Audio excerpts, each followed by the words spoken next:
योगेन चित्तस्य पदेन पदेन वाचं वाचा वैद्यकेन बलं शरीरस्य तु वैद्यकेन योपाकरोत्तं प्रवरं मुनीनां पतञ्जलिं प्राञ्जलिरानतोऽस्मि।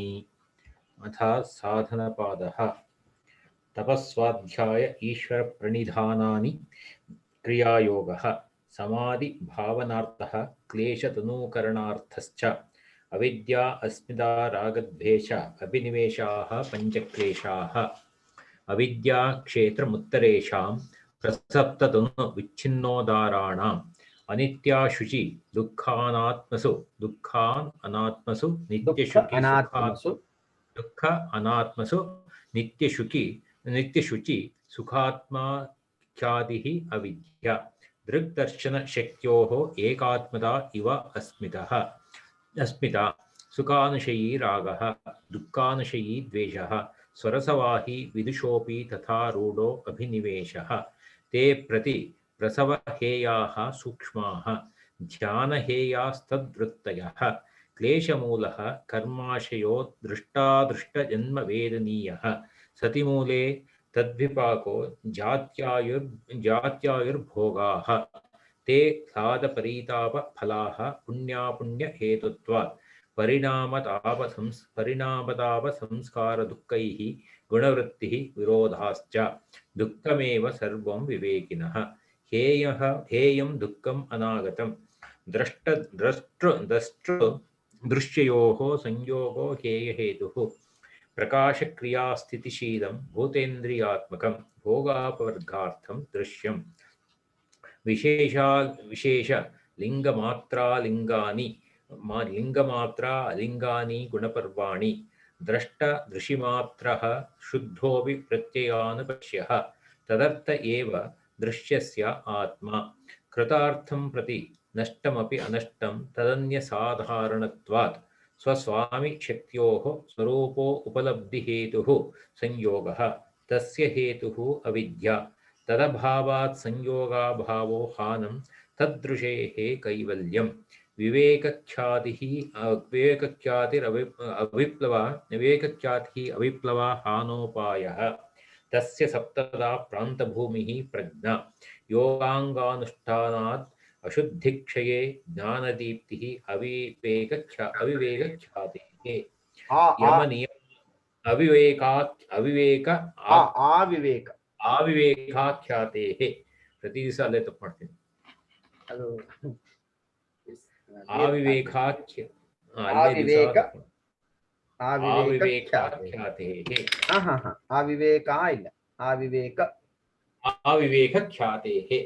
आविवेकख्यातेः योगाङ्गानुष्ठानात् अशुद्धिक्षये ज्ञानदीप्तिः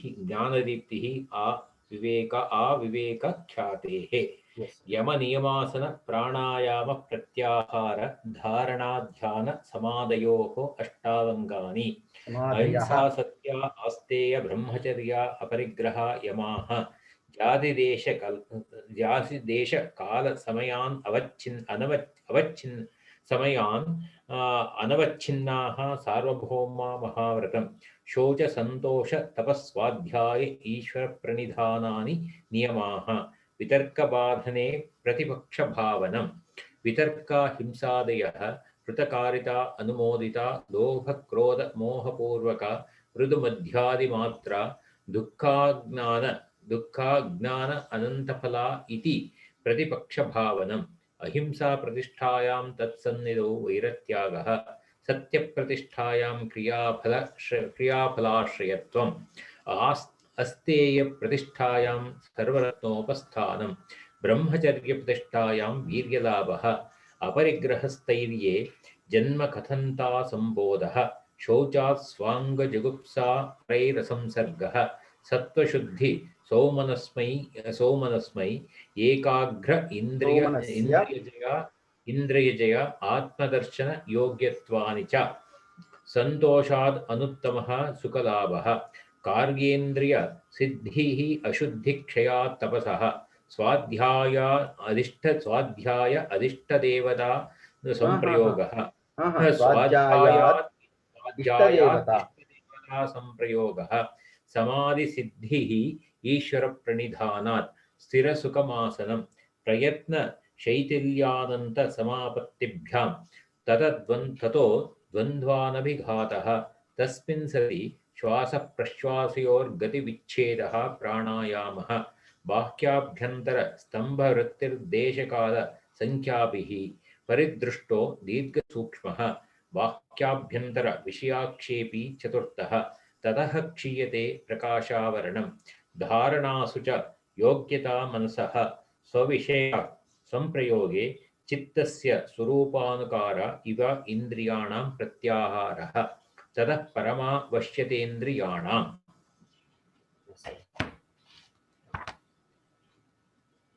23ನೇ ಸೂತ್ರ ಸಾಧನ ಭಾಗ. ಇಲ್ಲಿ ಸ್ವಸ್ವಾಮಿ ಶಕ್ತ್ಯೋಃ ಸ್ವರೂಪೋಪಲಬ್ಧಿ ಹೇತು ಸಂಯೋಗ. ಜೀವಾತ್ಮ ಮತ್ತು ಪ್ರಕೃತಿ, ಪುರುಷ ಮತ್ತು ಪ್ರಕೃತಿ ಇವರಿಬ್ಬರ ಸಂಯೋಗ, ಇದ್ರ ಬಗ್ಗೆ ಚರ್ಚೆ ಆಗ್ತಾ ಇದೆ. ಇದರಲ್ಲಿ ಒಟ್ಟು 8 ವಿಕಲ್ಪಗಳನ್ನ ಹೇಳ್ತಾ ಇದ್ದಾರೆ. ಹಿಂದಿನ ಚರ್ಚಾ ಸಂದರ್ಭದಲ್ಲಿ ನಾವು ಪೀಠಿಕಾ ಅಂಶವನ್ನ ತೆಗೆದುಕೊಂಡಿದ್ವಿ ಅನ್ಸುತ್ತೆ ಅಲ್ವಾ ಸರ್? ಈಗ ಕಿಂ ಚೇತ್ ಕಿಂಚ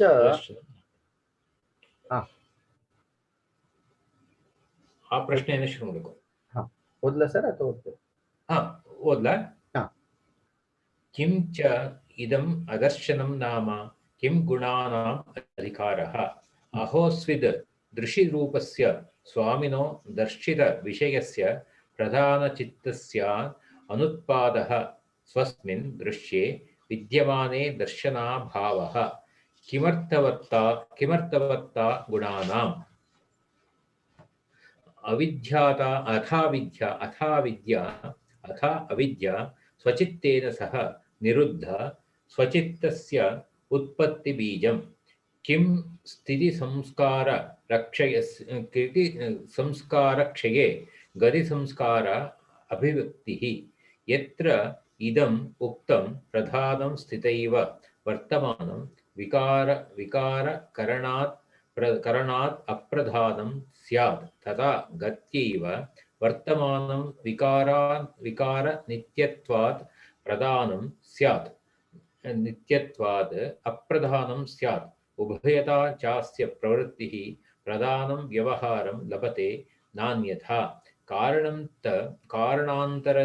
ಕಾರಣಾಂತರೇಷ್ವಪಿ ಕಲ್ಪಿತೇಷ್ವೇಷ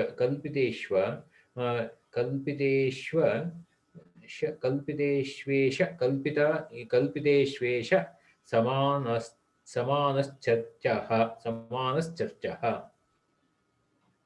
ಎಸ್, ಅಲ್ಲಿವರೆಗೂ ತಗೊಳ್ಳೋಣ. ಎಸ್, ಈಗ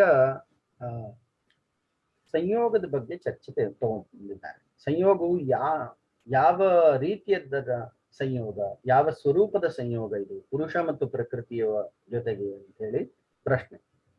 ಕಿಂಚ ಇದಂ ಅದರ್ಶನಂ ನಾಮ ಕಿಂ ಗುಣಾನಾಂ ಅಧಿಕಾರಃ. ಇಲ್ಲಿ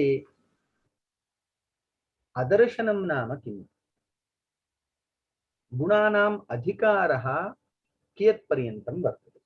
ಈ ಗುಣಗಳು ಇವುಗಳು ಎಲ್ಲಿವರೆಗೆ ತಮ್ಮ ಅಧಿಕಾರವನ್ನ, ತಮ್ಮ ವ್ಯಾಪ್ತಿಯನ್ನ ಹೊಂದಿದೆ ಅಂತ ಹೇಳಿ ಮೊದಲನೇ ಪ್ರಶ್ನೆ. ಆಹೋಸ್ವಿದ್ ದೃಶಿರೂಪಸ್ಯ ಸ್ವಾಮಿನಃ ದರ್ಶಿತ ವಿಷಯಸ್ಯ ಪ್ರಧಾನ ಚಿತ್ತಸ್ಯ ಅನುತ್ಪಾದಃ ಸ್ವಸ್ಮಿನ್ ದೃಶ್ಯೇ ವಿದ್ಯಮಾನೆ ದರ್ಶನಾಭಾವಃ.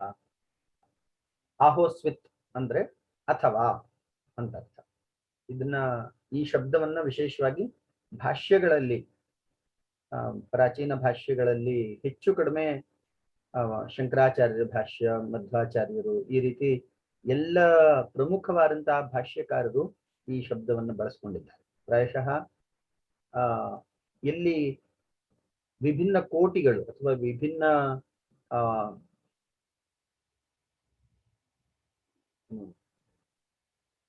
ಪ್ರತಿಪಕ್ಷಗಳು, ಈ ವಿಭಿನ್ನ ಪ್ರತಿಪಕ್ಷಗಳನ್ನು ಹೇಳಬೇಕಾದ್ರೆ ಈ ಶಬ್ದಗಳನ್ನು ವಿಸ್ತಾರವಾಗಿ ಬಳಸ್ಕೊಂಡಿದ್ದಾರೆ. ಆಹೋಸ್ವಿತ್ ಅಥವಾ ದೃಶಿರೂಪಸ್ಯ ಸ್ವಾಮಿನಃ ದರ್ಶಿತ ವಿಷಯಸ್ಯ ಪ್ರಧಾನ ಚಿತ್ತಸ್ಯ ಅನುತ್ಪಾದಃ. ಈಗ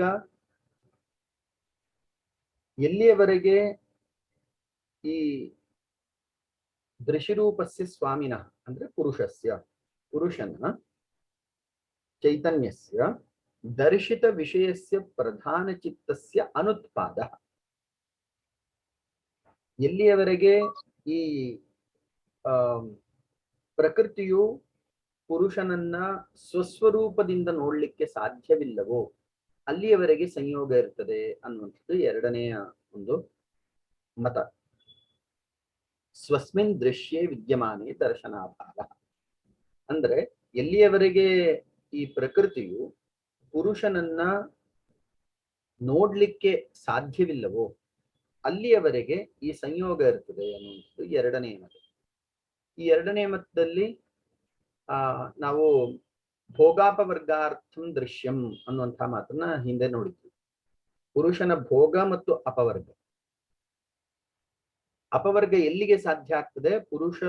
ಪುರುಷನನ್ನ ಈ ಪ್ರಕೃತಿಯು ಅಂತರ್ಮುಖವಾಗಿದ್ದುಕೊಂಡು ನೋಡ್ಲಿಕ್ಕೆ ಸಾಧ್ಯವಾದಾಗ ಪುರುಷನಿಗೆ ಅಪವರ್ಗವು ಸಿದ್ಧಿಸ್ತದೆ. ಈ ಪ್ರಕೃತಿಯು ಬಹಿರ್ಮುಖವಾಗಿದ್ದಾಗ ಆಗ ಪುರುಷನು ಭೋಗವನ್ನ ಮಾಡ್ತಾ ಇರ್ತಾನೆ. ಅಲ್ಲಿ ಭಗವದ್ಗೀತೆಯಲ್ಲೂ ಇದಕ್ಕೆ ಸಂಬಂಧಪಟ್ಟ ಹಾಗೆ ಶುಕ್ಲ ಕೃಷ್ಣೇ ಗತಿ ಹ್ಯೇತೆ ಜಗತಃ ಶಾಶ್ವತೀ ಮತೆ ಏಕಯಾ ಯಾತ್ಯನಾವೃತ್ತಿಂ ಅನ್ಯಯಾ ವರ್ತತೆ ಪುನಃ ಅಂತ ಹೇಳಿ ಅಲ್ಲಿ ಶುಕ್ಲ ಕೃಷ್ಣೇ ಗತಿ ಹ್ಯೇತೆ ಜಗತಃ ಶಾಶ್ವತೀ ಮತೆ. ಶುಕ್ಲಗತಿ ಮತ್ತು ಕೃಷ್ಣಗತಿ ಅಂತ ಹೇಳಿ ಎಲ್ಲ ಜೀವಿಗಳಿಗೂ ಎರಡು ಗತಿ ಇದೆ. ಏಕಯಾ ಯಾತಿ ಅನಾವೃತ್ತಿ, ಶುಕ್ಲಗತಿಯಲ್ಲಿ ಮತ್ತೆ ಆವೃತ್ತಿ ಅಥವಾ ಸಂಸಾರಕ್ಕೆ ಬಂದು ಬೀಳುವಂತಹ ಈ ಚಕ್ರಕ್ಕೆ ಬಂದು ಬೀಳುವಂತಹ ಪ್ರಮೇಯ ಇಲ್ಲ.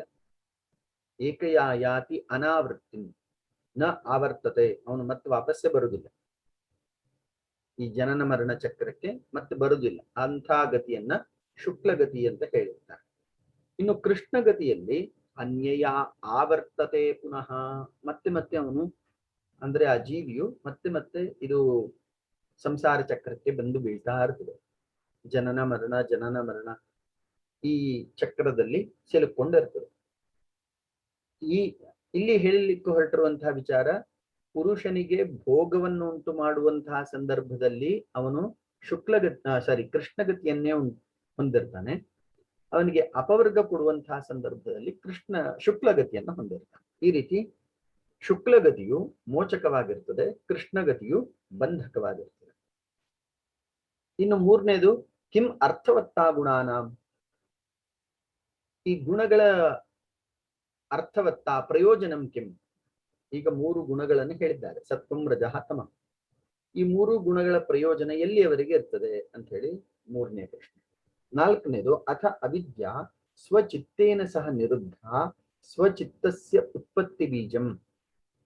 ಈ ನಾಲ್ಕನೆಯದನ್ನ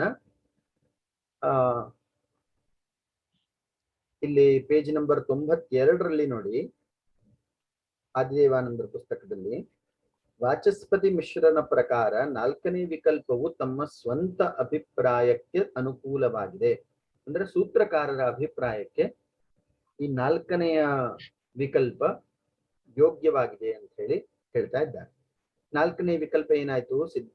ಸಿದ್ಧಾಂತಿಗಳ ವಿಚಾರ, ಅಥ ಅವಿದ್ಯಾ ಸ್ವಚಿತ್ತೇನ ಸಹ ನಿರುದ್ಧ ಸ್ವಚಿತ್ತಸ್ಯ ಉತ್ಪತ್ತಿ ಬೀಜಂ. ಈ ಹಿಂದೆ ನಾವು ಸೃಷ್ಟಿಕ್ರಮದ ವಿಚಾರದಲ್ಲಿ ಒಂದು ಶ್ಲೋಕವನ್ನ ನೋಡಿದ್ವಿ, ಪೇಜ್ ನಂಬರ್ 90ರಲ್ಲಿ. ಇಲ್ಲಿ ಹರ್ಷಾನಂದರ ಪುಸ್ತಕದಲ್ಲಿ ಪ್ರಕೃತೆ ಮಹಾನ್ ತತಃ ಅಹಂಕಾರಃ ತಸ್ಮಾತ್ ಗಣಶ್ಚ ಷೋಡಶಕಃ ತಸ್ಮಾದಪಿ ಷೋಡಶಕಾತ್ ಪಂಚಭ್ಯಃ ಪಂಚಭೂತಾನಿ.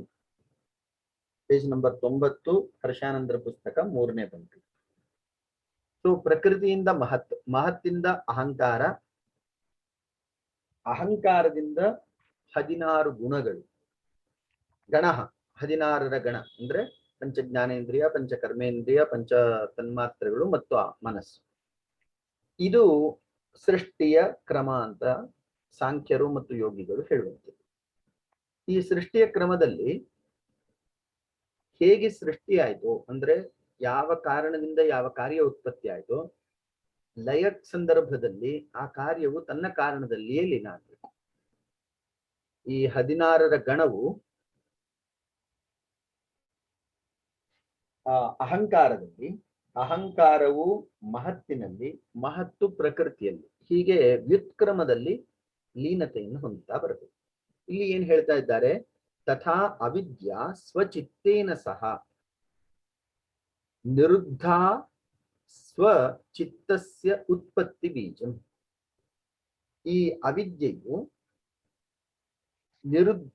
ಸ್ವಚಿತ್ತೇನ ನಿರುದ್ಧ, ಚಿತ್ತೇನ ಸಹ ನಿರುದ್ಧ, ಚಿತ್ತದೊಂದಿಗೆ ನಿರೋಧ ಅವಸ್ಥೆಯನ್ನು ಪಡೆದುಕೊಂಡು ಸ್ವಚಿತ್ತಸ್ಯ ಉತ್ಪತ್ತಿ ಬೀಜಂ, ಪುನಃ ಜನ್ಮಾಂತರದ ಸಂದರ್ಭದಲ್ಲಿ ಸ್ವಚಿತ್ತದೊಂದಿಗೆ ಅವಿದ್ಯೆಯು ಉತ್ಪತ್ತಿ ಆಗ್ತದೆ. ಅಂದ್ರೆ ಈಗ ಒಂದು ಜೀವಿಯ ನಾಶವಾದ ಸಂದರ್ಭದಲ್ಲಿ ಆ 16 ಗಣ ಏನಿದೆ ಅದು ಅಹಂಕಾರದಲ್ಲಿ ಲೀನವಾಗ್ತದೆ. ಅಹಂಕಾರವು ಮಹತ್ತಿನಲ್ಲಿ, ಮಹತ್ತು ಪ್ರಕೃತಿಯಲ್ಲಿ, ಹೀಗೆ ಒಂದು ವ್ಯುತ್ಕ್ರಮದಲ್ಲಿ ಲೀನವಾಗ್ತಾ ಬರ್ತದೆ. ಅದೇ ಸೃಷ್ಟಿಯಾದಾಗ ಮತ್ತೆ ಪ್ರಕೃತೆ ಮಹಾನ್ ತಥೋ ಅಹಂಕಾರ ತತಃ ತಸ್ಮಾತ್ ಗಣಶ್ಚ ಷೋಡಶಕಃ, ಇದೇ ಪ್ರಕ್ರಿಯೆಯಲ್ಲಿ ಮತ್ತೆ ಬರ್ತದೆ. ಇದು ನಾಲ್ಕನೆಯ ವಾದ. ಹೀಗೆ ಲಯ ಅವಸ್ಥೆಯಲ್ಲಿ ಎಲ್ಲವೂ ಅವಿದ್ಯೆಯನ್ನ ಆಶ್ರಯಿಸಿರ್ತದೆ ಮತ್ತು ಉತ್ಪತ್ತಿ ಅವಸ್ಥೆಯಲ್ಲಿ ಎಲ್ಲವೂ ಅವಿದ್ಯೆಯಿಂದ ಉತ್ಪತ್ತಿ ಆಗ್ತದೆ. ಇದು 4ನೆಯ ಅಂಶ. ಇನ್ನು 5ನೇ ಅಂಶ, ಕಿಂ ಸ್ಥಿತಿ ಸಂಸ್ಕಾರ ಕ್ಷಯೇ ಗತಿ ಸಂಸ್ಕಾರ ಅಭಿವ್ಯಕ್ತಿ ಯತ್ರ ಇದಮುಕ್ತಂ ಪ್ರಧಾನ ಸ್ಥಿತ್ಯೈವ ವರ್ತಮಾನಂ ವಿಕಾರ ಕರಣಾತ್ ಅಪ್ರಧಾನಂ ಸ್ಯಾತ್ ತಥಾ ಗತ್ಯೈವ ವರ್ತಮಾನಂ ವಿಕಾರ ನಿತ್ಯತ್ವಾತ್ ಅಪ್ರಧಾನಂ ಸ್ಯಾತ್ ಉಭಯತಃ ಚ ಅಸ್ಯ ಪ್ರವೃತ್ತಿ ಪ್ರಧಾನ ವ್ಯವಹಾರಂ ಲಭತೆ ನ ಅನ್ಯಥಾ ಕಾರಣಾಂತರೇಷ್ವಪಿ ಕಲ್ಪಿತೇಷು ಏಷಃ ಸಮಾನಃ ಚರ್ಚಃ. ಇಲ್ಲಿ ಪ್ರಕೃತಿಯ ಅಥವಾ ಪ್ರಧಾನದ ಸ್ಥಿತಿ ಸಂಸ್ಕಾರ ಅಥವಾ ಗತಿ ಸಂಸ್ಕಾರ, ಇದೆರಡರಲ್ಲಿ ಯಾವುದು ಪ್ರಧಾನ ಅನ್ನುವಂತಹ ಚರ್ಚೆ ತೆಗೆದುಕೊಂಡಿದ್ದಾರೆ. ಸ್ಥಿತಿ ಸಂಸ್ಕಾರ ಅಂದ್ರೆ ತಮೋಗುಣ, ಗತಿ ಸಂಸ್ಕಾರ ಅಂದ್ರೆ ರಜೋಗುಣ. ಎರಡರಲ್ಲಿ ಒಂದನ್ನು ಒಪ್ಕೊಂಡ್ರೆ ಮತ್ತೊಂದು ಬಾಧವಾಗ್ತದೆ. ನೋಡಿ, ಕಿಂ ಸ್ಥಿತಿ ಸಂಸ್ಕಾರ ಕ್ಷಯೇ ಅಂದ್ರೆ ತಮೋಗುಣ ನಾಶದಿಂದ, ಗತಿ ಸಂಸ್ಕಾರ ಅಭಿವ್ಯಕ್ತಿ ತಮೋಗುಣವನ್ನ ನಾಶ ಮಾಡಿ ರಜೋಗುಣವು ಪ್ರವೃತ್ತಿ ಆಗ್ತದಾ ಅನ್ನುವಂತಹ ಪ್ರಶ್ನೆ. ಯತ್ರ ಇದಮುಕ್ತಂ ಪ್ರಧಾನಂ ಸ್ಥಿತ್ಯೈವ ವರ್ತಮಾನಂ ವಿಕಾರ ಕರಣಾತ್ ಅಪ್ರಧಾನಂ ಸ್ಯಾತ್. ಇಲ್ಲಿ ಪ್ರಧಾನ ಅನ್ನುವಂತಹ ಶಬ್ದವನ್ನ ಪ್ರಯೋಗ ಮಾಡಿದ್ದಾರೆ ಪ್ರಕೃತಿಗೆ. ಪ್ರಕೃತಿರ್ ಮಹಾನ್ ಅಂತ ಹೇಳ್ತಾ ಇದ್ದಾರಲ್ಲ, ಪ್ರಕೃತಿ ಎಂಬ ತತ್ವಕ್ಕೆ ಪ್ರಧಾನ ಎಂಬಂತಹ ಮತ್ತೊಂದು ಹೆಸರು. ಯತ್ರ ಇದಮುಕ್ತಂ, ಈ ರೀತಿಯ ಒಂದು ಶ್ರುತಿ ವಾಕ್ಯವನ್ನು ಉಲ್ಲೇಖ ಮಾಡುತ್ತಿದ್ದಾರೆ. ಏನಂತ? ಪ್ರಧಾನಂ ಸ್ಥಿತ್ಯೈವ ವರ್ತಮಾನಂ ವಿಕಾರಕರಣಾತ್ ಅಪ್ರಧಾನಂ ಸ್ಯಾತ್. ಈಗ ಪ್ರಧಾನವು ಸ್ಥಿತ್ಯೈವ ವರ್ತಮಾನಂ, ಅದು ತಮೋಗುಣವನ್ನೇ ಆಶ್ರಯಿಸಿ ಯಾವುದೇ ಕಾರ್ಯದಲ್ಲಿ ತೊಡಗದೇ ಇದ್ರೆ ಏನಾಗ್ತದೆ? ಅಪ್ರಧಾನಂ ಸ್ಯಾತ್. ಆಗ ಅದು ಪ್ರಧಾನ ಅಂತ ಹೆಸರನ್ನ ಹೊಂದುವುದಿಲ್ಲ, ಅಪ್ರಧಾನ ಅಂತ ಹೆಸರು ಬರ್ತದೆ. ಈಗ ಪ್ರಧಾನ ಶಬ್ದವು ತಮೋಗುಣವನ್ನೇ ಆಶ್ರಯಿಸಿ ಯಾವುದೇ ಕ್ರಿಯೆಯಲ್ಲಿ ತೊಡಗದೇ ಇದ್ರೆ ಆಗ ಅದನ್ನ ಅಪ್ರಧಾನ ಅಂತ ಕರೆಯುವಂತಹ ಪ್ರಮೇಯ ಬರ್ತದೆ. ತಥಾ ಗತ್ಯೈವ ವರ್ತಮಾನಂ ವಿಕಾರ ನಿತ್ಯತ್ವಾತ್ ಅಪ್ರಧಾನಂ ಸ್ಯಾತ್.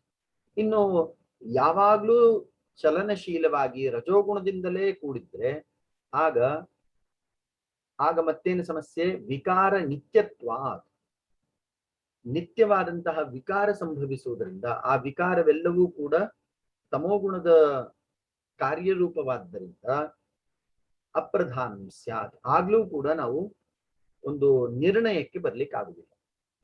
ಪ್ರಧಾನವು ತಮೋಗುಣ ಪ್ರಧಾನವು ಅಥವಾ ರಜೋಗುಣ ಪ್ರಧಾನವೋ ಅನ್ನುವಂತಹ ನಿರ್ಣಯಕ್ಕೆ ಬರ್ಲಿಕ್ಕೆ ಸಾಧ್ಯ ಇಲ್ಲ. ಉಭಯಥಾ ಚ ಅಸ್ಯ ಪ್ರವೃತ್ತಿ ಪ್ರಧಾನ ವ್ಯವಹಾರಂ ಲಭತೆ ನಾನ್ಯಥಾ. ಆಗ ನಾವು ಎರಡನ್ನು ಒಪ್ಕೊಳ್ಬೇಕು. ರಜೋಗುಣ ಪ್ರಧಾನವಾದಂತಹ ಗತಿ ಸಂಸ್ಕಾರ ಅಭಿವ್ಯಕ್ತಿಯೂ ಇದೆ, ತಮೋಗುಣ ಪ್ರಧಾನವಾದಂತಹ ಸ್ಥಿತಿ ಸಂಸ್ಕಾರ ಅಭಿವ್ಯಕ್ತಿಯೂ ಇದೆ. ಎರಡೂ ಇದೆ ಎಲ್ಲಿ? ಪ್ರಧಾನದಲ್ಲಿ ಅಂತ ಹೇಳಿ ಎರಡನ್ನೂ ಒಪ್ಕೊಳ್ಬೇಕಾಗ್ತದೆ. ನ ಅನ್ಯಥಾ, ಅದ್ರ ಬಿಟ್ಟು ಬೇರೆ ಮಾರ್ಗ ಇಲ್ಲ ಅಂತ ಹೇಳ್ತಿದ್ದಾರೆ. ಕಾರಣಾಂತರೇಶು ಅಪಿ ಕಲ್ಪಿತೇಶು ಏವ ಏಷಃ ಸಮಾನಃ ಚರ್ಚ. ಇನ್ನು ಯಾವುದೇ ಬೇರೆ ಕಾರಣವನ್ನ ಕೊಟ್ಟರೂ ಕೂಡ ಈ ಎರಡನ್ನು ನಾವು ಗತಿ ಸಂಸ್ಕಾರ ಅಭಿವ್ಯಕ್ತಿ ಪ್ರಧಾನದಲ್ಲಿದೆ, ಸ್ಥಿತಿ ಸಂಸ್ಕಾರ ಅಭಿವ್ಯಕ್ತಿಯೂ ಪ್ರಧಾನದಲ್ಲಿದೆ. ಈ ರೀತಿ ಎರಡು ಅಂಶವನ್ನು ಒಪ್ಕೊಳ್ಬೇಕು ಅಂತ ಹೇಳಿ ಐದನೆಯ ಒಂದು ವಾದ. ಇನ್ನು ಆರನೆಯ ವಾದ, ದರ್ಶನ ಶಕ್ತಿ ಏವ ಅದರ್ಶನಂ ಇತಿ ಏಕೆ. ಇನ್ನು ದೃಕ್ಶಕ್ತಿ ದ್ರಷ್ಟಾ ನಾಮ ಪುರುಷ. ಈ ದರ್ಶನ ಶಕ್ತಿಯನ್ನೇ ನಾವು ಅದರ್ಶನ ಅಂತ ಹೇಳಬೇಕು. ಎಲ್ಲಿಯವರೆಗೆ ಪುರುಷನು ತನ್ನನ್ನು ತಾನು ನೋಡ್ಲಿಕ್ಕೆ ಸಾಧ್ಯ ಇಲ್ಲವೋ, ಬಹಿರ್ಮುಖನಾಗಿಯೇ ಇರ್ತಾನೋ, ಅಲ್ಲಿಯವರೆಗೆ ಈ ಸಂಸಾರ ಗತಿಯು ನಿರಂತರವಾಗಿ ನಡೆಯುತ್ತೆ. ಎಲ್ಲಿಗೆ ಪುರುಷನು ಅಂತರ್ಮುಖಿಯಾಗಿ ತನ್ನನ್ನೇ ತಾನು ಬಲ್ಲವನಾಗ್ತಾನೋ ಆಗ ಈ ಸಂಸಾರವು ನಿವೃತ್ತಿಯನ್ನು ಹೊಂದುತ್ತದೆ ಅಂತ ಹೇಳಿ ಈಗ ಆ ಒಂದು ವಿಚಾರವನ್ನು ಹೇಳ್ತಾರೆ. ದರ್ಶನ ಶಕ್ತಿ ಏವ ಅದರ್ಶನಮಿತಿ ಏಕೆ. ಇನ್ನು ಕೆಲವೊಬ್ರು ದರ್ಶನ ಶಕ್ತಿ ಅಭಾವವನ್ನ ಅದರ್ಶನ ಅಂತ ಹೇಳ್ತಾ ಇದ್ದಾರೆ. ಪುರುಷನಿಗೆ ದರ್ಶನ ಶಕ್ತಿ ಇದೆ, ಆದ್ರೆ ಅವನು ಬಹಿರ್ಮುಖನಾಗಿ ಎಲ್ಲವನ್ನು ನೋಡ್ತಾ ಇದ್ದಾನೆ. ಆದ್ದರಿಂದ ಅವನಿಗೆ ಅಂತರ್ಮುಖವಾದಂತಹ ಪ್ರವೃತ್ತಿ ಇಲ್ಲದಾಗಿದೆ. ಪ್ರಧಾನಸ್ಯ ಆತ್ಮಖ್ಯಾಪನಾರ್ಥ ಪ್ರವೃತ್ತಿ ಇತಿ ಶ್ರುತೆ. ಇನ್ನು ಪ್ರಧಾನವು ಆತ್ಮಖ್ಯಾಪನಾರ್ಥ, ಆತ್ಮನನ್ನ ತಿಳಿಸಿಕೊಡಲಿಕ್ಕೆ ಇರುವಂತಹ ಸಾಧನ ಅಂತ ಹೇಳಿ ಶ್ರುತಿಯಲ್ಲೂ ಕೂಡ ಉಲ್ಲೇಖ ಮಾಡಿರ್ತಾರೆ. ಅಂದ್ರೆ ಇದೇ ವಿಚಾರ ಇಲ್ಲಿ ಭೋಗಾಪವರ್ಗಾರ್ಥಂ ದೃಶ್ಯಂ ಅಂತ ಹೇಳಿದ್ರಲ್ಲ, ಪುರುಷನ ಭೋಗಕ್ಕಾಗಿ ಮತ್ತು ಅಪವರ್ಗಕ್ಕಾಗಿ ದೃಶ್ಯ. ಈ ಅಪವರ್ಗ ಅನ್ನುವಂಥದ್ದು ಕೈವಲ್ಯ ಅಥವಾ ಸ್ವಸ್ವಜ್ಞಾನದಿಂದ ಉತ್ಪನ್ನವಾಗುವಂತಹ ವಿವೇಕ. ಇದಕ್ಕೆ ಶ್ರುತಿಯನ್ನು ಕೂಡ ಅವರು ಉಪೋದ್ಬಲಕವಾಗಿ ತೆಗೆದುಕೊಂಡಿದ್ದಾರೆ. ಸರ್ವಬೋಧ್ಯ ಬೋಧ ಸಮರ್ಥ ಪ್ರಾಕ್ ಪ್ರವೃತ್ತೇ ಪುರುಷಃ ನ ಪಶ್ಯತಿ ಸರ್ವ ಕಾರ್ಯಕರಣ ಸಮರ್ಥಂ ದೃಶ್ಯಂ ತದಾ ನ ದೃಶ್ಯತೆ ಇತಿ. ಎಲ್ಲಿಯವರೆಗೆ ಈ ಪ್ರಕೃತಿಯು ಬಹಿರ್ಮುಖವಾಗಿ ಪುರುಷನಿಗೆ ಭೋಗವನ್ನ ಕೊಡ್ಲಿಕ್ಕೆ ಪ್ರಯತ್ನ ಮಾಡ್ತಿರುತ್ತೋ ಅಲ್ಲಿಯವರೆಗೆ ಪುರುಷನು ತನ್ನ ಅರಿವನ್ನ ತಾನು ಹೊಂದುವುದಿಲ್ಲ. ಆದರೆ ಪ್ರಧಾನವು ಬಹಿರ್ಮುಖತೆಯನ್ನ ತೊಡೆದುಕೊಂಡು ಪುರುಷನಿಗೆ ಅಂತರ್ಮುಖನಾಗ್ಲಿಕ್ಕೆ ಅನುವು ಮಾಡಿಕೊಡ್ತದೋ ಆಗ ಅವನಿಗೆ ಕೈವಲ್ಯ ಸಿದ್ಧಿ ಆಗ್ತದೆ.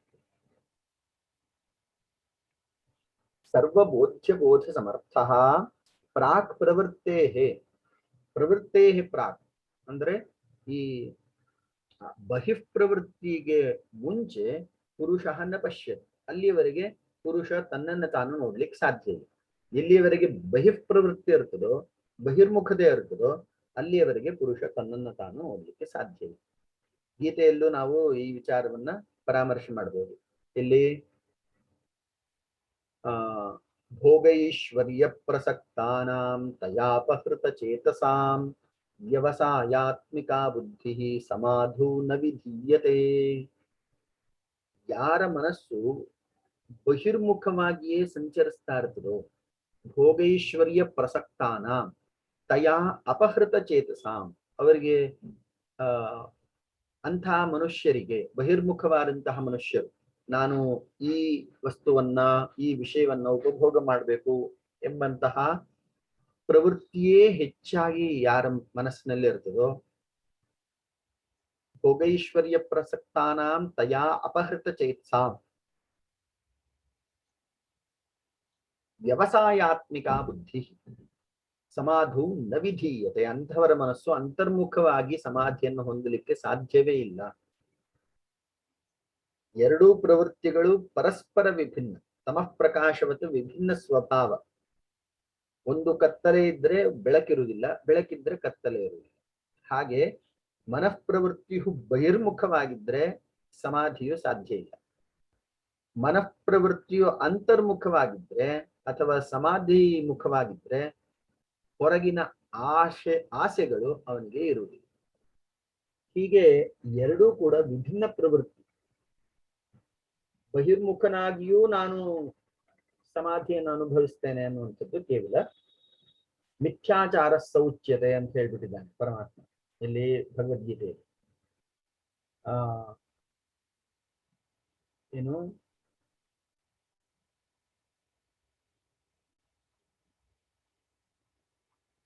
ಇಂದ್ರಿಯಗಳನ್ನ ನಿಗ್ರಹ ಮಾಡಿಕೊಂಡು ಮನಸ್ಸಿನಿಂದ ಆಸೆ ಪಡ್ತಾ ಇದ್ರೆ ಆಗ ಅಂಥವರು ಮಿಥ್ಯಾಚಾರಿಗಳು. ಅವರು ತಮಗೆ ತಾವು ಮೋಸ ಮಾಡಿಕೊಳ್ತಾ ಇದ್ದಾರೆ. ಈ ಕಡೆ ಭೋಗಕ್ಕೂ ಅವರು ತೊಡಗ್ತಾ ಇಲ್ಲ, ಆ ಕಡೆ ತ್ಯಾಗಕ್ಕೂ ಮನಸ್ಸು ಹಾತೊರಿತಾ ಇಲ್ಲ. ಈ ತರ ಉಭಯಭ್ರಷ್ಟರಾಗಿದ್ದಾರೆ ಅಂತೇಳಿ ಅಲ್ಲಿ ಉಲ್ಲೇಖ ಮಾಡಿರ್ತಾರೆ. ಶ್ಲೋಕದ ಆರಂಭ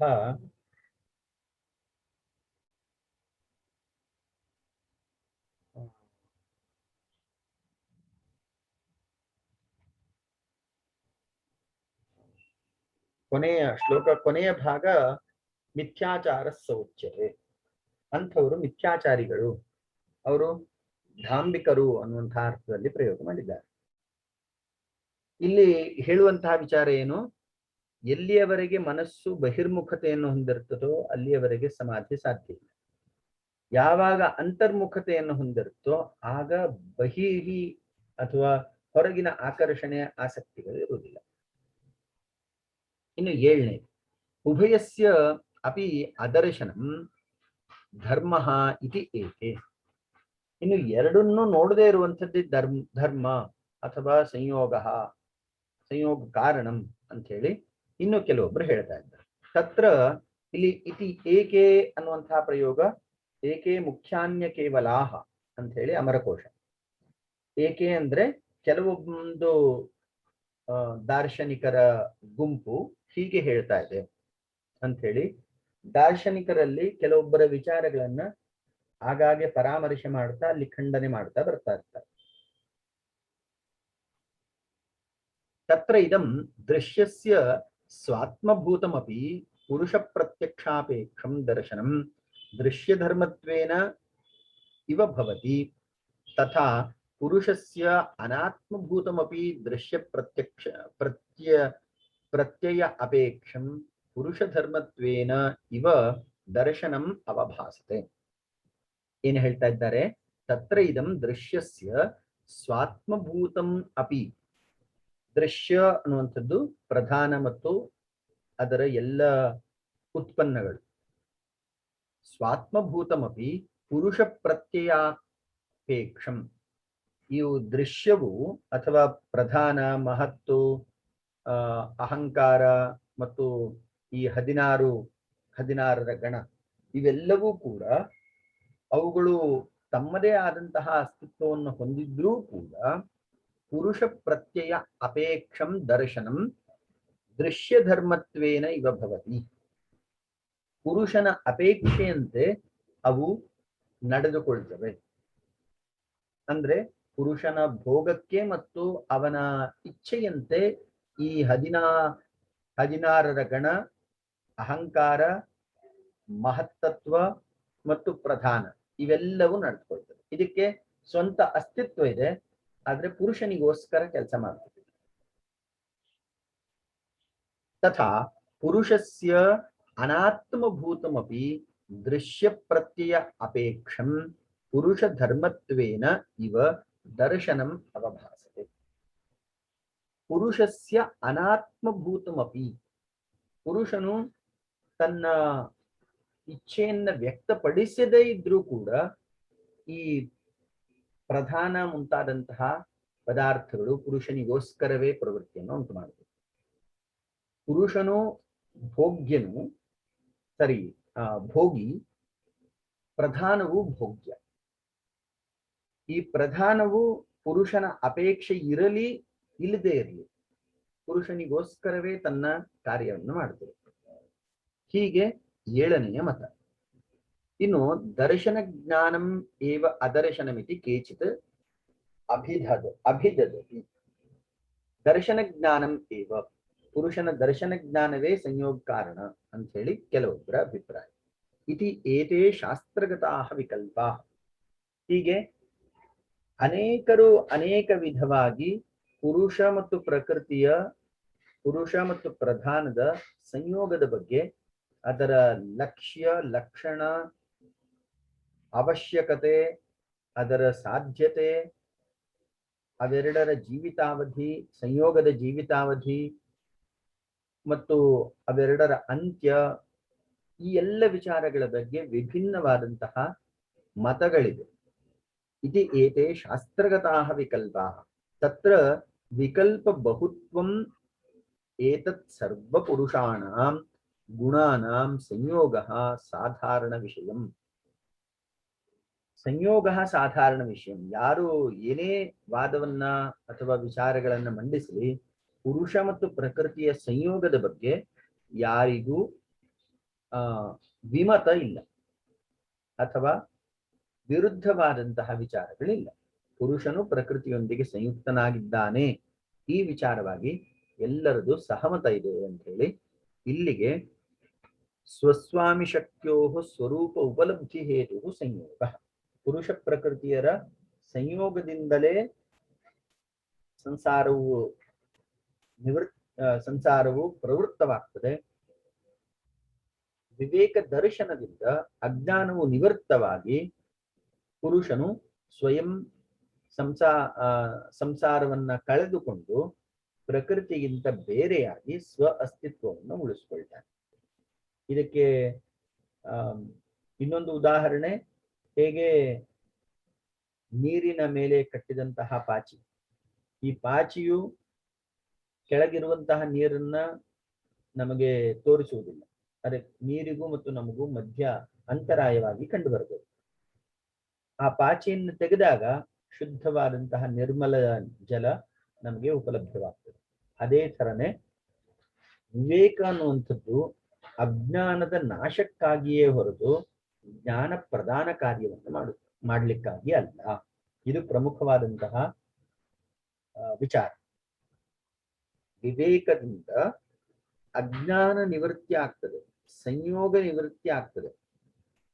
ಆದ್ರೆ ಈ ವಿವೇಕದಿಂದ ಜ್ಞಾನ ಉಂಟಾಗ್ತದೆ ಎಂಬಂತಹ ಮಾತನ್ನ ನಿರಾಕರಿಸ್ತಾ ಇದ್ದಾರೆ. ವಿವೇಕಾತ್ ಜ್ಞಾನಂ ನ ಉತ್ಪದ್ಯತೆ, ವಿವೇಕಾತ್ ಜ್ಞಾನ ಪ್ರತಿಬಂಧಕ ಭೂತ ಅಜ್ಞಾನ ನಿವೃತ್ತಿ ಕೇವಲಂ ಜಾಯತೆ. ಜ್ಞಾನಕ್ಕೆ ಅಂತರಾಯವಾಗಿ ಅಡೆತಡೆಯಾಗಿದ್ದಂತಹ ಅಜ್ಞಾನದ ನಿವೃತ್ತಿಯನ್ನು ಮಾಡುವಂಥದ್ದು ಮಾತ್ರ ವಿವೇಕ ದರ್ಶನದ ಫಲ. ಅಜ್ಞಾನ ನಿವೃತ್ತಿ ಆದ ಕೂಡಲೇ ಜ್ಞಾನಂ ಸ್ವಯಂ ಪ್ರಕಾಶತೆ.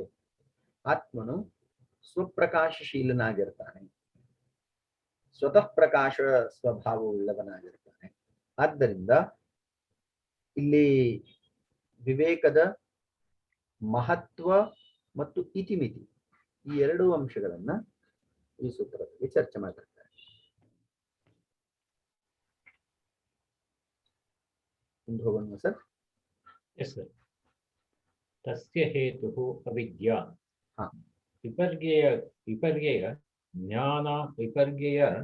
ಜ್ಞಾನ ವಾಸನ ಇತ್ಯರ್ಥಃ. ವಿಪರ್ಯಯ ಜ್ಞಾನ ವಾಸನಾ ವಾಸಿತಾ ಚ ನ ಕಾರ್ಯನಿಷ್ಠಾಂ ಪುರುಷಖ್ಯಾತಂ ಬುದ್ಧಿಃ ಪ್ರಾಪ್ನೋತಿ ಸ ಅಧಿಕಾರ ಪುನರಾವರ್ತತೆ. ಸ ತು ಪುರುಷಖ್ಯಾತಿಃ ಪರ್ಯವಸಾನಾಂ ಕಾರ್ಯನಿಷ್ಠಾಂ ಪ್ರಾಪ್ನೋತಿ. ಚರಿತಾಧಿಕಾರ ನಿವೃತ್ತಾದರ್ಶನ ಬಂಧಕಾರಣ ಭಾವಾನ್ನ ಪುನರಾವರ್ತತೆ. ಅತ अत्र कश्चित्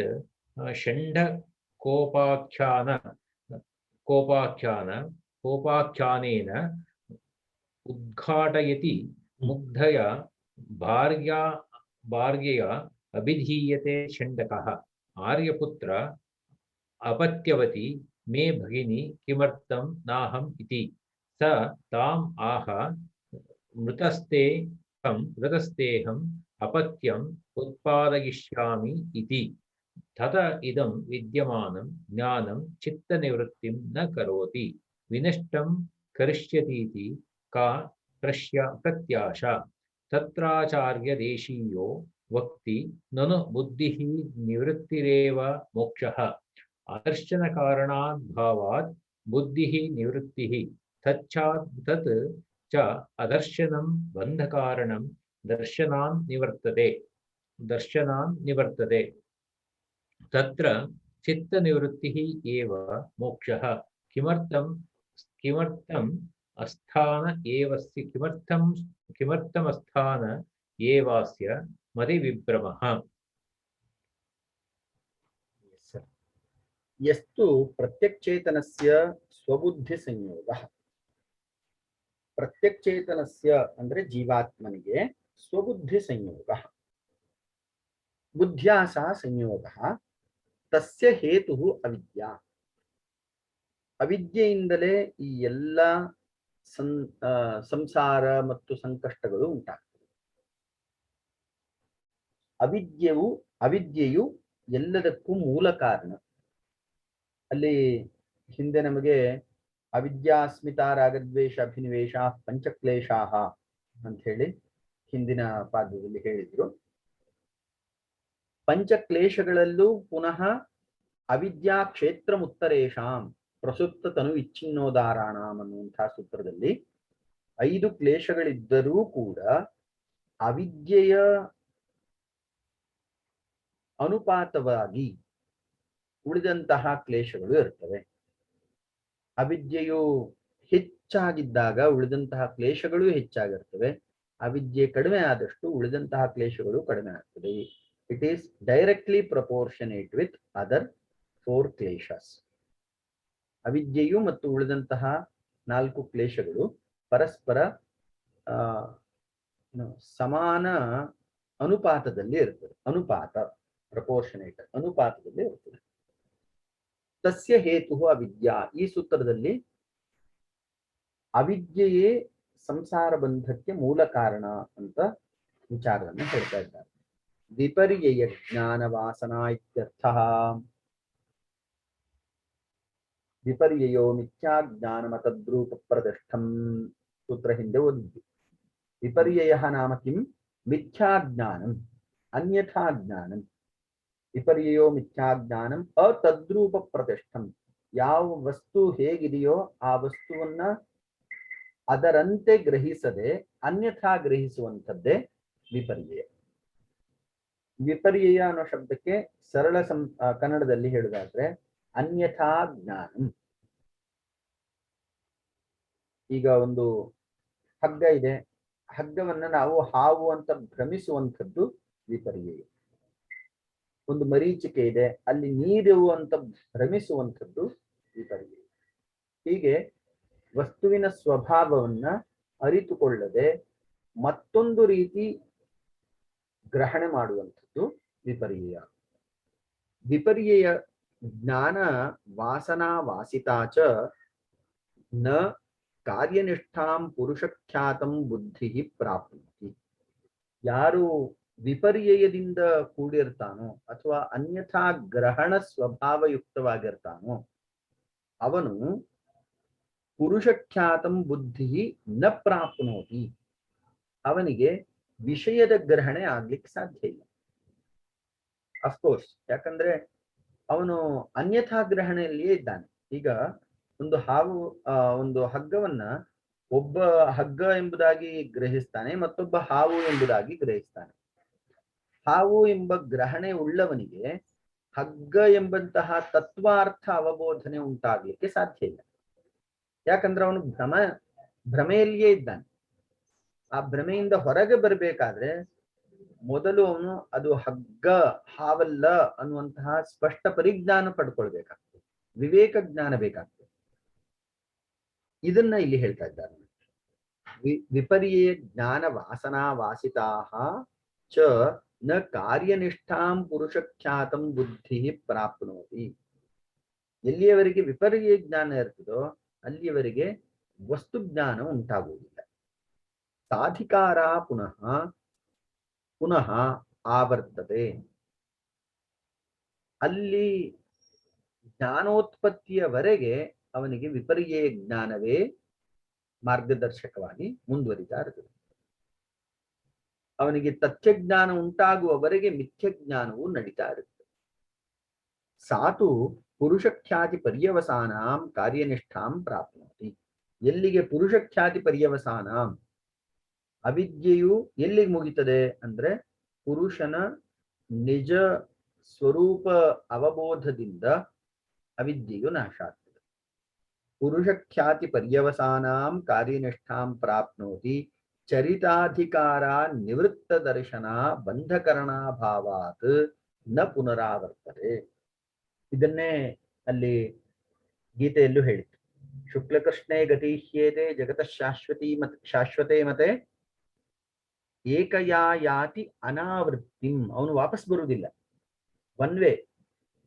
ಯೋಗಿ ಆದಂಥವನಿಗೆ ಈ ಸಂಸಾರ ಚಕ್ರದಿಂದ ಪರ್ಮನೆಂಟ್ ರಿಲೀಫ್ ಸಿಕ್ಕಿರ್ತದೆ. ಏಕಯಾ ಯಾತಿ ಅನಾವೃತ್ತಿ. ಇನ್ನು ಕೃಷ್ಣ ಮಾರ್ಗದಲ್ಲಿರುವಂತಹ ಸಾಮಾನ್ಯ ಮನುಷ್ಯರಿಗೆ ಮತ್ತೆ ಪುನರಪಿ ಜನನಿ ಪುನರಪಿ ಜನನಂ ಪುನರಪಿ ಮರಣಂ ಪುನರಪಿ ಜನನೀ ಜಠರೇ ಶಯನಂ ಇಹ ಸಂಸಾರೇ ಖಲು ದುಸ್ತಾರೆ ಪಾಹಿ ಮುರಾರೆ ಕೃಪಯಾ ಪಾರೆ ಪಾಹಿ ಮುರಾರೆ. ಶಂಕರಾಚಾರ್ಯರ ಸ್ತೋತ್ರ. ಈ ರೀತಿ ಅವನು ಪುನಃ ಪುನಃ ಜೀವಿಯು ಜನನ ಮರಣ ಅನ್ನುವಂತಹ ಚಕ್ರದಲ್ಲಿಯೇ ಸಿಲುಕೊಂಡಿರ್ತಾನೆ. ನಿವೃತ್ತ ಭಾವನ ನೋಡಿ. ಸಾತು ಪುನಃ ಪುರುಷಖ್ಯಾತಿ ಪರ್ಯವಸಾನಾಂ ಕಾರ್ಯನಿಷ್ಠಾಂ ಪ್ರಾಪ್ನೋತಿ ಚರಿತಾಧಿಕಾರ ನಿವೃತ್ತ ದರ್ಶನ ಬಂಧಕಾರಣ ಭಾವಾತ್ ನ ಪುನರಾವರ್ತದೆ. ಬಂಧಕಾರಣ ಅಭಾವಾತ್, ಅವನಿಗೆ ಬಂಧನಕ್ಕೆ ಸಾಧ್ಯವೇ ಇಲ್ಲ. ಅವನ ಮನಸ್ಸು ಸಂಪೂರ್ಣವಾಗಿ ವಿವೇಕವನ್ನ ಹೊಂದಿರ್ತದೆ. ಈಗ ಲೌಕಿಕ ಉದಾಹರಣೆ ಕೊಡುವುದಾದ್ರೆ, ಯಾವ ವ್ಯಕ್ತಿಯು ಹಗ್ಗದಲ್ಲಿ ಇದು ಹಗ್ಗ ಎಂಬಂತಹ ಪರಿಜ್ಞಾನ ಹೊಂದಿರ್ತಾನೋ ಅವನಿಗೆ ಇದು ಹಾವು ಎಂಬ ಪರಿಜ್ಞಾನದ ಅಥವಾ ಭ್ರಮೆಯ ಸಾಧ್ಯತೆ ಇರುವುದೇ ಇಲ್ಲ. ಅವನಿಗೆ ಸ್ಪಷ್ಟವಾಗಿ ಗೊತ್ತು ಇದು ಹಗ್ಗ. ಈ ಹಗ್ಗ ಎಂಬ ಜ್ಞಾನ ಉಳ್ಳಂತಹ ವ್ಯಕ್ತಿಗೆ ಮತ್ತೆ ಇದು ಹಾವ ಅನ್ನುವಂತಹ ಪ್ರಶ್ನೆಯೋ ಅಥವಾ ಗೊಂದಲವೋ ಸಂಕಟವೋ ಅಥವಾ ಸಮಸ್ಯೆಯೋ ಇರುವುದಿಲ್ಲ. ಯಾಕೆ? ಅವನಿಗೆ ಸ್ಪಷ್ಟ ಪರಿಜ್ಞಾನ ಇದೆ. ಮತ್ತೊಬ್ಬ ಇದು ಅಂಕುಡೊಂಕಾಗಿರೋದ್ರಿಂದ ಅವನಿಗೆ ಅನೇಕ ಸಮಸ್ಯೆಗಳು. ಯಾಕಂದ್ರೆ ಅವನಿಗೆ ಜ್ಞಾನ ಇಲ್ಲದೆ ಇರೋ ಕಾರಣಕ್ಕಾಗಿ ಜ್ಞಾನ ಅಭಾವದಿಂದ ಅನೇಕ ಸಮಸ್ಯೆಗಳು ಅವನಿಗೆ ಉಂಟಾಗ್ತಾ ಇರ್ತದೆ. ಇದು ಹಾವೋ, ಇದು ಹಾವಾಗಿರಬಹುದು, ಈ ರೀತಿ ಅವನ ಸಂದೇಹಗಳು ಹೇಳುತ್ತಿರದು. ಆದ್ರೆ ಜ್ಞಾನಿಯಾದಂಥವನಿಗೆ ಯಾವುದೇ ಭ್ರಮೆ ಇಲ್ಲ, ಯಾವುದೇ ಸಂಶಯಗಳಿಲ್ಲ. ಅವನಿಗೆ ಸ್ಪಷ್ಟ ಪರಿಜ್ಞಾನ ಇದೆ. ಇದು ಹಗ್ಗ, ಹಾವಲ್ಲ, ಸ್ಪಷ್ಟವಾಗಿ ಗೊತ್ತು. ಎಲ್ಲಿ ಸ್ಪಷ್ಟತೆ ಇದೆಯೋ ಅಲ್ಲಿ ಗೊಂದಲ ಇಲ್ಲ. ಎಲ್ಲಿ ಗೊಂದಲ ಇದೆಯೋ ಅಲ್ಲಿ ಜ್ಞಾನ ಉದಯ ಆಗುವುದಿಲ್ಲ. ಇದು ಸರಳವಾದಂತಹ ನಿಯಮ. ಬಂಧ ಕಾರಣ ಅಭಾವಾತ್ ನ ಪುನರಾವರ್ತದೆ. ಅವನು ಮತ್ತೆ ವಾಪಸ್ ಬರುವುದೇ ಇಲ್ಲ. ಯಾಕಂದ್ರೆ ಅವನಿಗೆ ಕರ್ಮ ಬಂಧವೇ ಇಲ್ಲ. ಎಲ್ಲ ಕರ್ಮವು ಜ್ಞಾನಾಗ್ನಿ ಸರ್ವಕರ್ಮಾಣಿ ಭಸ್ಮಸಾತ್ ಕುರುತೆ ಅರ್ಜುನ. ಒಂದೇ ಜ್ಞಾನದಿಂದ ಎಲ್ಲ ಕರ್ಮಗಳು ಅವನಿಗೆ ನಾಶ ಆಗೋದಿಲ್ಲ. ಆದ್ದರಿಂದ ಮತ್ತೆ ಅವನಿಗೆ ಸಂಸಾರ ಬಂಧನದ ಅನಿವಾರ್ಯತೆ ಅಪೇಕ್ಷೆ ಇರುವುದಿಲ್ಲ. ಇದಕ್ಕೆ ಒಂದು ಉದಾಹರಣೆಯನ್ನ, ಲೌಕಿಕ ಉದಾಹರಣೆಯನ್ನ ಇಲ್ಲಿ ಕೊಡ್ತಾರೆ. ಅತ್ರ ಕಶ್ಚಿತ್ ಷಂಡಕಃ ಉಪಾಖ್ಯಾನೇನ ಉದ್ಘಾಟಯತಿ. ಷಂಡಕ ಉಪಾಖ್ಯಾನೇನ, ಇಲ್ಲಿ ದಂಪತಿಗಳಿದ್ದಾರೆ. ಒಬ್ಬನಿಗೆ ನಪುಂಸಕತ್ವ ಅಂದ್ರೆ ಪುರುಷನಿಗೆ ನಪುಂಸಕತ್ವ ಇದೆ. ಆಗ ಮುಗ್ಧಳಾದಂತಹ ಪತ್ನಿ ಪುರುಷನಲ್ಲಿ ಬಂದು ಕೇಳ್ತಾಳೆ, ಏನಂತ? ಮುಗ್ಧಯಾ ಭಾರ್ಯೆಯ ಅಭಿಧೀಯತೆ ಷಂಡಕ. ಭಾರ್ಯೆ ಅಥವಾ ಪತ್ನಿ ತನ್ನ ಪತಿಗೆ ಈ ಮಾತನ್ನ ಕೇಳ್ತಾರೆ. ಪತಿಯಾದಂಥವನಿಗೆ ನಪುಂಸಕತೆ ಇದೆ, ಆದ್ರೂ ಅವನು ಹೇಗೆ ಸತ್ಯವನ್ನಲ್ಲದೆ ಮಿಕ್ಕೆಲ್ಲ ವಿಷಯಗಳನ್ನ ಹೇಳ್ತಾನೆ ಅನ್ನೋದನ್ನ ಇಲ್ಲಿ ಹೇಳ್ತಾ ಇದ್ದಾರೆ. ಆರ್ಯಪುತ್ರ ಅಪತ್ಯವತಿ ಮೇ ಭಗಿನಿ ಕಿಮರ್ಥಂ ನಾಹಮಿತಿ. ಈಗ ಆಕೆ ಕೇಳ್ತಾಳೆ, ಪತ್ನಿ ಕೇಳ್ತಾ ಇದ್ದಾಳೆ, ನನ್ನ ತಂಗಿಗೆ ಮಗು ಜನಿಸಿದೆ. ಅಪತ್ಯಂ ನಾಮ ಪುತ್ರ ಅಥವಾ ಪುತ್ರಿ, ಮಗು ಅಂತ ಅರ್ಥ.